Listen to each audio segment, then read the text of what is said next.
எதிரெதிரே நீயும் நானும் எதுவரை இந்த ஊடல் போகும் விழி வழியே என்னுள் காதல் சொல்வதே நடா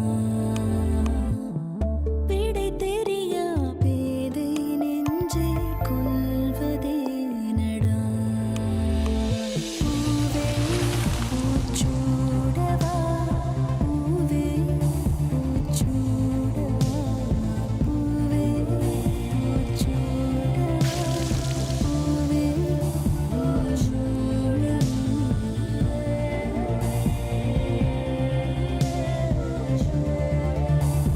பூவே Poochoodava special partner prestige elegant mixer grinder.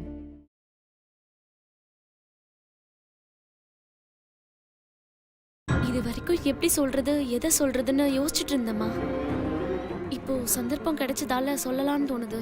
ஏய், டென்ஷன் பண்ணாம விஷயம் என்னன்னு சொல்லு. அசோக் கிட்ட ஃப்ரெண்ட்லியா பேச ஒரு சந்தர்ப்பம் கிடைச்சதால அவர் என்கிட்ட ஒரு உண்மையை சொன்னார்மா. ஏய், என்னடி அது? மீனாட்சி அக்காவை அந்த வீட்டுக்கு மருமகளை அனுப்பாதீங்கன்னு சொன்னாருமா.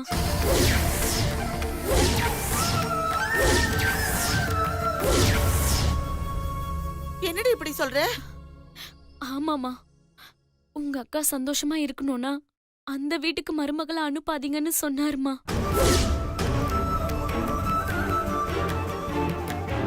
ஏம்மா சுந்தர நல்லவர் இல்லைன்னு அந்த தம்பி ஏதாவது சொன்னாரா? சுந்தர் நல்லவர் தான்ப்பா சொன்னாரு. பின்ன அந்த வீட்ல இருக்கவங்க நல்லவங்க இல்லைன்னு சொன்னாரா? அப்படிலாம் எதுவும் சொல்லலப்பா. என்னடி இது? சுந்தரும் நல்லவருன்னு சொல்ற, அந்த வீட்ல இருக்கிறவங்களும் நல்லவங்கன்ற, அப்புறம் என்னடி பிரச்சனை? நான் எவ்வளோ ஃபோர்ஸ் பண்ணி கேட்டேம்மா, ஆனா காரணம் மட்டும் அவர் சொல்லவே இல்ல. உங்க அக்கா நல்லா இருக்கணும்னா இந்த கல்யாணம் நடக்கவே கூடாதுன்னு மட்டும் தெளிவா சொன்னாருமா.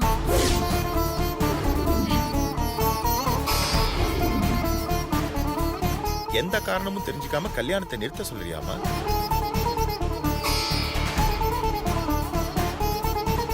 என்னங்க இது? கஷ்டம் எல்லாம் முடிஞ்சு போச்சு, நிச்சயமும் நடந்துருச்சு. இன்னைக்கோ நாளைக்கோ கல்யாணம் நடக்க போற இந்த சமயத்துல இது என்ன புது குழப்பம்? மா, இப்ப என்ன நடந்துச்சுமா? ஏன் இப்படி பயப்படுறீங்க? ஏய், அந்த பையன் இப்படி சொல்லும்போது எப்படி பயப்படாம இருக்க முடியும்? அந்த பையன் தான் சிவாவோட சொந்த தம்பின்னு வேற சொல்றாங்க. அம்மா, இதுல பயப்படுறதுக்கு ஒண்ணுமே இல்லம்மா. அசோக் சிவாக்கு பிரச்சனை இருக்கு, அதனால கூட அவர் அப்படி சொல்லிருக்கலாம்ல. வேணான்னு சொன்னவரு ஏன் காரணம் சொல்லல? கோர்ட்டுக்கு போக தைரியம் இருக்கிறவருக்கு ஏன் உண்மையை சொல்ல தைரியம் இல்ல? காரணம் இல்லைன்னா ஏதாவது சொல்லிட்டு தான்ப்பா இருப்பாங்க. அதை கேட்டு நாம பயப்படக்கூடாது. அது இல்லடி, அவங்க பெரிய இடம், எப்ப வேணாலும் எது வேணாலும் நடக்கும். சரிம்மா, கல்யாணத்துக்கு இன்னும் டைம் இருக்குல்ல, அதுக்குள்ள விசாரிச்சுக்கலாம். நீங்க கவலைப்படாதீங்கம்மா. ப்ளீஸ்ப்பா, உள்ள போங்கம்மா.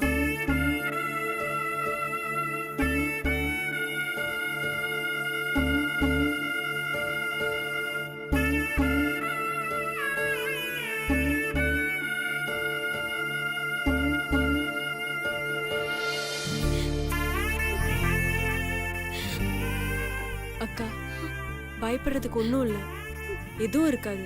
நீ தைரியமா இரு.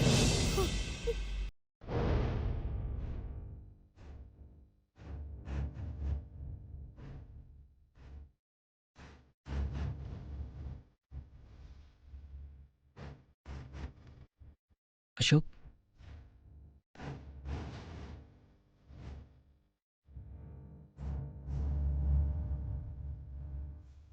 ஏய், எதுக்குடா கோர்ட்டு கேஸ்லாம்? ஏன்டா இப்படிலாம் பண்ற? யாருக்கு நஷ்டம் தெரியறதுக்காக தான். நான் சின்ன பையனா இருக்கும்போது அப்பா அம்மா இழந்துட்டேன். ஆனா இப்போ என் அண்ணனே என்ன வெறுக்கிறான். எந்த சம்பந்தம் இல்லாத நீ சிவாட தம்பியா? ரத்த சம்பந்தம் இருக்கிறனா யாரோ ஒருத்தனா? என் மேல ஆசை அன்பா இருந்த என் அண்ணன் இப்ப என்ன வெறுத்துட்டு தூரமா போயிட்டான். சிவாவோட தம்பியா நீ சந்தோஷமான வாழ்க்கை வாழ்ந்துட்டு இருக்க. ஆனா நான் சொந்த தம்பி அண்ணனா யாரோ இல்லாத அனாதையா வாழ்ந்துட்டு இருக்கேன். பாக்குறவங்க எல்லாம் உன்னை சிவாவோட தம்பியா பாக்குறாங்க, ஆனா என்ன யாரோ மாதிரி பாக்குறாங்க. இதுல என்ன தேவையா சொல்லு? டேய், நீ பேசுறதெல்லாம் ரொம்ப தப்பு அசோக். உன்னை யாரோ நம்ம வீட்டை விட்டு வெளியே வர சொன்னா? இந்த மாதிரி வீட்டுல உன்னை யாரா வந்து தங்க சொன்னா? உங்க யாருக்கும் என்ன பிடிக்காம போனதால தான் இந்த மாதிரி வீட்டுக்கு நான் வந்தேன். அசோக், நீ இப்பயும் தப்பா தாண்டா யோசிக்கிற. நம்ம வீட்ல உன்னை யாரும் வெறுக்கலடா. அப்படியே பார்த்தாலும் அவங்க நம்ம அப்பா அம்மா தானடா. புரிஞ்சுக்க அசோக், நான் சொல்றதை கேளுடா ப்ளீஸ். நான் உங்ககிட்ட பேசுறேன்டா. யாரா நீ? எதுக்காகடா நீ எனக்காக பேசணும்? உனக்கு எனக்கு என்னடா சம்பந்தம்? அது இல்ல அசோக். பேசாத. அன்னைக்கு நான் எப்படி வருத்தப்பட்டனோ, அன்னைக்கு நான் எப்படி கஷ்டப்பட்டனோ, அன்னைக்கு நான் எப்படி எல்லாத்தையும் இழந்துட்டு நடு தெருவுல நின்னனோ, அதே மாதிரி உங்க எல்லாரும் நடுத்தர நிக்க வைப்பேன்டா. நான் பட்ட வலிய உங்க எல்லாருக்கும் கொடுப்பேன். அசோக், அவசரப்படாதடா. கொஞ்சம் யோசிச்சு பாருடா. நான் சொல்றதோட அர்த்தம் என்னன்னு உனக்கு முழுசா புரியும். நிறுத்துடா. சொத்துக்காக தான் நீ இப்படி நடிக்கிறேன்னு எனக்கு நல்லாவே தெரியும். டேய், நீ சொன்னாலும் சரி சொல்லாலும் சரி, நான் ஏதோ கேட்கிற மாதிரி இல்ல. நீ போலாம். ஒரு நிமிஷம் நான் என்ன சொல்றேன்னு கேளுடா. அவசியம் இல்ல, வெளியே போ. டேய் போடா, வெளியே போடா. அசோக் ப்ளீஸ்ரா. டேய் போடா வெளியே.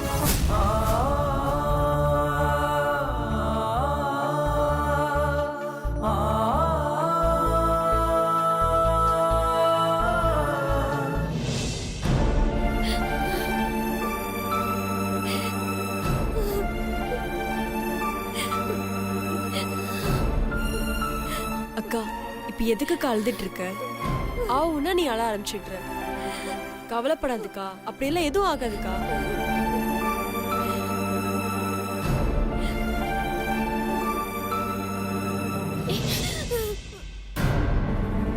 ஏய், அறிவு இருக்காடி உனக்கு?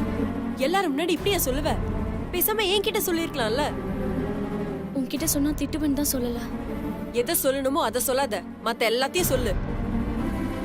இல்ல சக்தி, நீ ஏற்கனவே அசோக்க பார்க்காதன்னு சொன்ன. அதையும் மீறி நான் அவரை நேர்ல பார்த்தேன். அப்பதான் அவர் இந்த விஷயத்த சொன்னாரு. நான் யார்கிட்ட சொல்றது, எப்படி சொல்றதுன்னு தெரியாம எனக்குள்ளேயே வச்சு தவிச்சிட்டு இருந்தேன். அன்னைக்கு கூட உன்கிட்ட சொல்லாம தான் இருந்தேன். ஆனா நீ எங்க திட்டுவியோன்னு பயந்துன்னு தான் சொல்லல. சரி, அசோக் ஏன் அப்படி சொன்னாரு? அதான் சொன்னல, அசோக் அதை பத்தி மட்டும் கேட்காதீங்கன்னு சொன்னாரு. நான் திரும்பவும் அவரை மீட் பண்ணி கேட்டேன். அப்பவும் அவர் பதில் சொல்லாமலே போயிட்டாரு. அவர் சொல்றதெல்லாம் அக்கா அந்த வீட்டுக்கு போய் வாழக்கூடாதுன்றது மட்டும்தான்.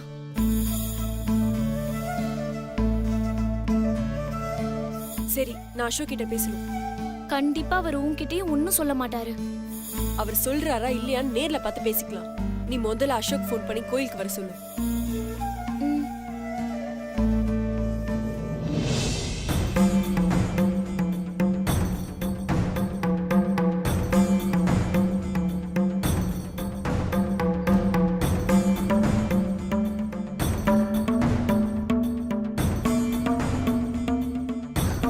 சக்தி,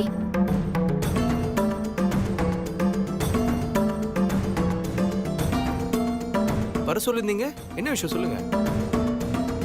சொல்ல வேண்டியது நாங்க இல்ல, நீங்க தான். நான் என்ன சொல்லும்? சிவா குடும்பத்தை பத்தி, சாரி, சுந்தர் குடும்பத்தை பத்தி, உங்களுக்கு உங்க அண்ணா சிவாக்குள்ள பிரச்சனை பத்தி. அது உங்கள்கிட்ட சொல்ல வேண்டிய அவசியம் இல்ல, அது என் பர்சனல்.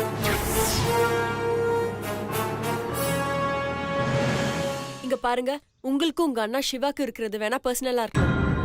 ஆனா சுந்தர் குடும்பத்தை பத்தி நீங்க சொல்லித்தான் ஆகணும். ஏன்னா எங்க அக்கா தான் அங்க போய் வாழ போறா. ஏங்க, நான் கல்யாணமே வேணாம்னு சொல்லிட்டு இருக்கேன், நீங்க அந்த வீட்டுல போய் வாழ போறத பத்தி பேசிட்டு இருக்கீங்க.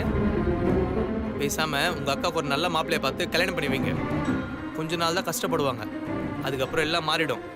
போங்க, அதுக்கான வழியை போய் பாருங்க. ப்ளீஸ் அசோக், என்ன பிரச்சனைன்னு சொல்லுங்க. அப்பதானே அதுக்கான தீர்வு கண்டுபிடிக்க முடியும். இந்த உலகத்துல நிறைய விஷயத்துக்கு தீர்வே கிடையாதுங்க. அதுல ஒண்ணுதான் உங்க அக்கா அந்த வீட்டுல போய் வாழ போறதும். தீர்வே கிடையாதுன்னு சொல்லாதீங்க அசோக். தீர்வு இன்னும் கண்டுபிடிக்கலன்னு வேணா சொல்லுங்க. எல்லாத்துக்கும் இந்த உலகத்துல ஒரு தீர்வு இருக்கு. அத நாம தான் தேடி கண்டுபிடிக்கணும்.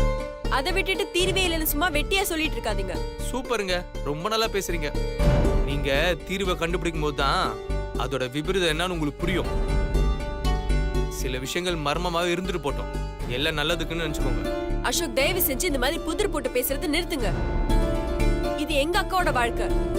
நீங்க இந்த கல்யாணத்தை நிறுத்துங்கன்னு சொல்ற ஒரே வார்த்தையை மட்டும் வச்சுக்கிட்டு இந்த கல்யாணத்தை நிறுத்த முடியாது. இதுல நிறைய சிக்கல் இருக்குங்க. ஏற்கனவே எங்க அக்காக்கும் இன்னொருத்தருக்கும் நடக்க வேண்டிய கல்யாணம் எங்க அக்காவும் சுந்தரும் லவ் பண்றாங்கன்ற ஒரே காரணத்துக்காக மணமேடை வரைக்கும் போன கல்யாணம் நின்னுடுச்சு. அதுல இருந்து மீண்டு வர்றதுக்குள்ள எங்க குடும்பத்துல பல பிரச்சனைகளை நாங்க சந்திச்சிட்டோம். இப்ப இந்த கல்யாணமும் நிறுத்தணும்னு சொன்னா எங்க அப்பா அம்மாவே இடிஞ்சு போயிடுவாங்க. சுந்தருக்கும் மீனாட்சிக்கும் கல்யாணம் நடக்கணும்னு எங்க வீட்ல நான், எங்க அப்பா அம்மா, அனு எல்லாரும் பல வேதனைகளை தாங்கிட்டு இருக்கோம்.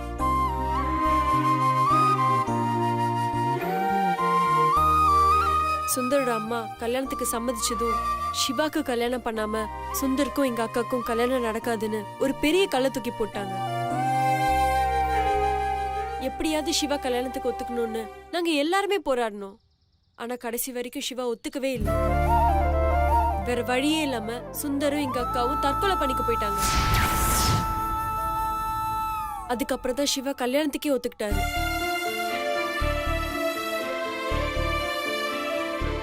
சுந்தர் இல்லைன்னா எங்க அக்காவும், எங்க அக்கா இல்லைன்னா சுந்தரும் உயிரோடவே இருக்க மாட்டாங்க.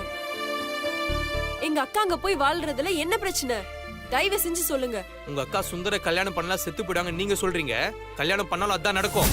இதுக்கு மேல உங்க அக்காக்கும் சுந்தருக்கும் கல்யாணம் பண்ண நினைச்சீங்கன்னா தாராளமா பண்ணுங்க.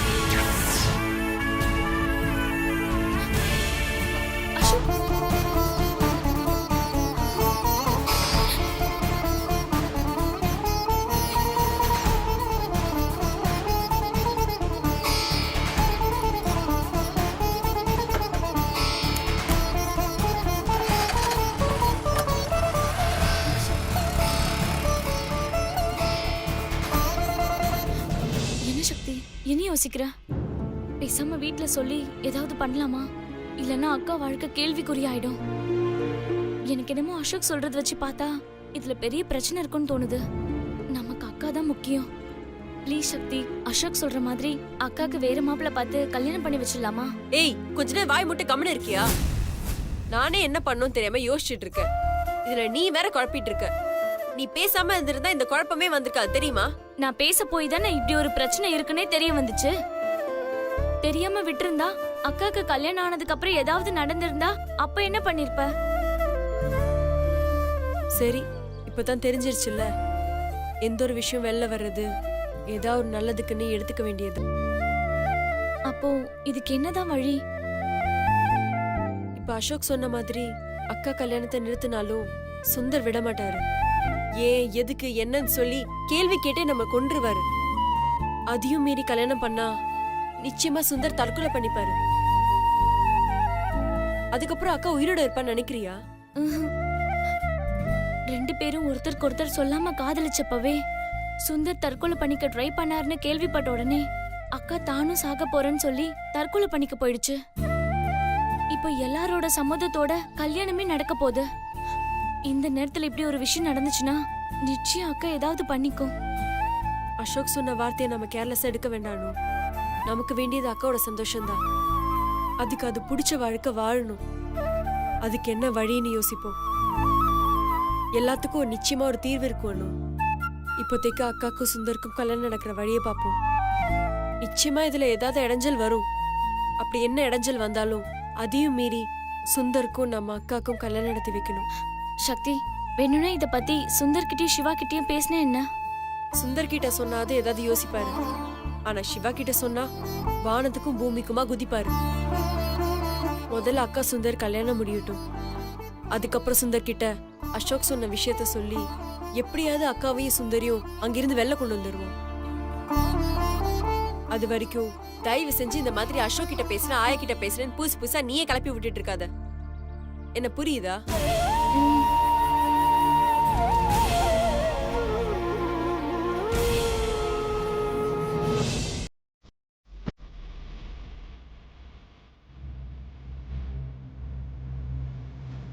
உட்காருங்க.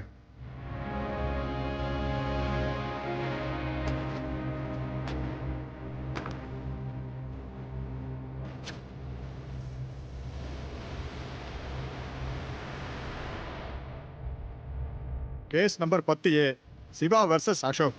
வர சொல்லுங்க.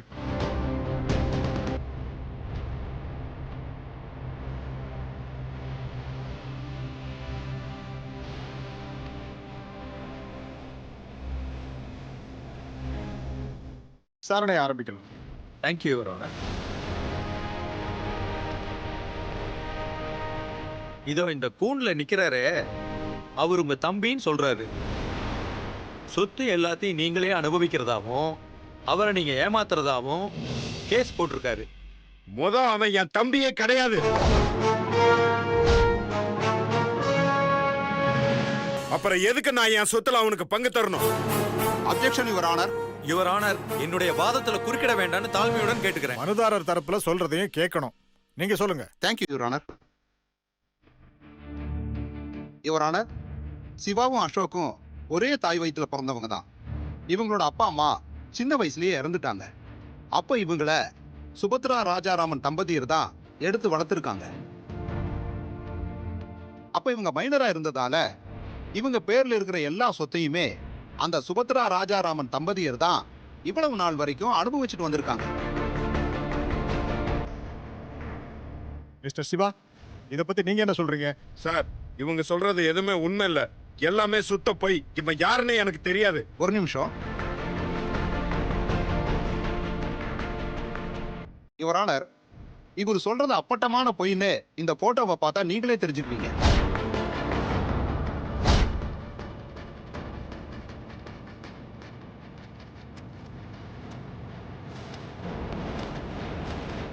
யுவர் ஆனர், இந்த சாட்சியை பரிசீலனைக்கு எடுத்துக்கொள்ளும்படி கணம் கோட்டார் அவர்களை தாழ்மையுடன் கேட்டுக்கொள்கிறேன்.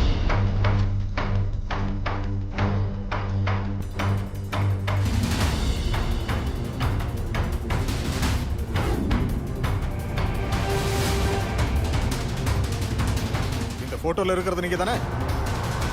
அப்படி இருக்கும்போது எப்படி தெரியாதுன்னு சொல்றீங்க? சார், இந்த காலத்துல எவ்வளவோ டெக்னாலஜி இம்ப்ரூவ் ஆயிருக்கு சார். என்னோட போட்டோ வச்சு இவங்க ஏதாவது கிராபிக்ஸ் கூட பண்ணிருக்கலாம். இந்த மாதிரி பொய்யா ரெடி பண்ணிட்டு வந்தா வர்றவங்க எல்லாருக்குமே நான் சொந்த அண்ணன் ஆயிட முடியுமா? எனக்கு இதுக்கு எந்த சம்பந்தமும் கிடையாது சார். யுவர் ஆனர், இவர் தம்பிக்கு சொத்து கொடுக்கறதுக்கு இவருக்கு இஷ்டம் இல்ல. அதனாலதான் உண்மையை கூட பொய்ன்னு சொல்றாரு. சார், அவங்க காட்டின போட்டோ எவிடன்ஸ் அத்தனையுமே ஃபேக். இந்த மாதிரி கிராபிக்ஸ்ல போட்டோஸ் ரெடி பண்ணி என்னைய மாதிரி ஆளுங்கிட்ட பணம் முடுங்கிறது தான் இவன மாதிரி ஆளுங்களோட வேலையே.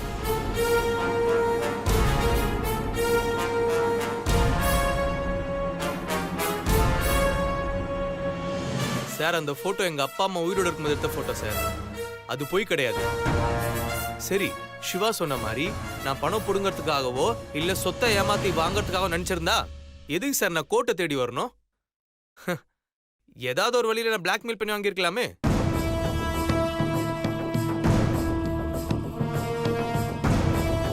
இவர் மாதிரி ஆளுங்களை ஏமாத்துறது ரொம்ப ஈஸி சார். ஏற்கனவே ஒரு ஏமாந்து போய் தான் நிக்கிறாரு. பாவம், இவருக்கு தான் தெரியல யார் ஏமாத்திட்டு இருக்கா, யார் உண்மையா இருக்கான்னு.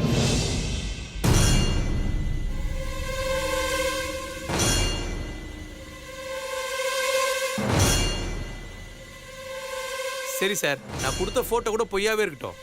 ஆனா இந்த உலகத்துல யார் வந்தாலும் பொய்ன்னு சொல்ல முடியாத ஒரு விஷயம் இருக்கு.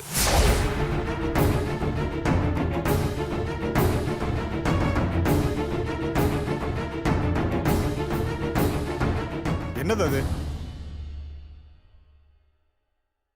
ரத்தம் சார்.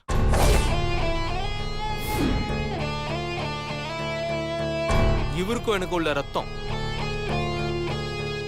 எங்க அப்பா அம்மா எங்களுக்கு கொடுத்துட்டு போன ரத்தம்.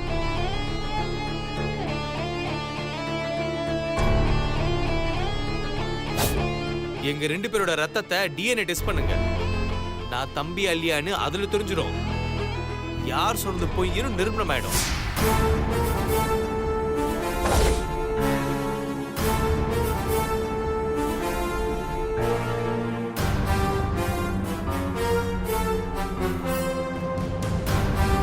இருதரப்பு வாதங்களையும் கேட்ட பிறகு வழக்குதாரர் அசோக் கேட்டுக்கொண்டபடி டிஎன்ஏ டெஸ்ட் எடுக்க இந்த நீதிமன்றம் சம்மதிக்கிறது.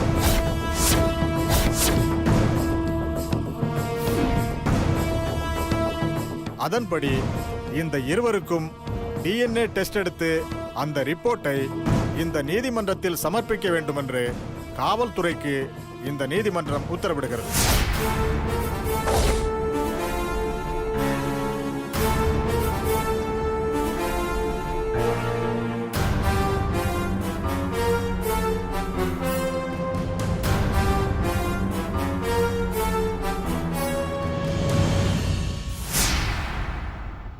இந்த வழக்கின் தீர்ப்பை வரும் 6ஆம் தேதிக்கு ஒத்தி வைக்கிறேன்.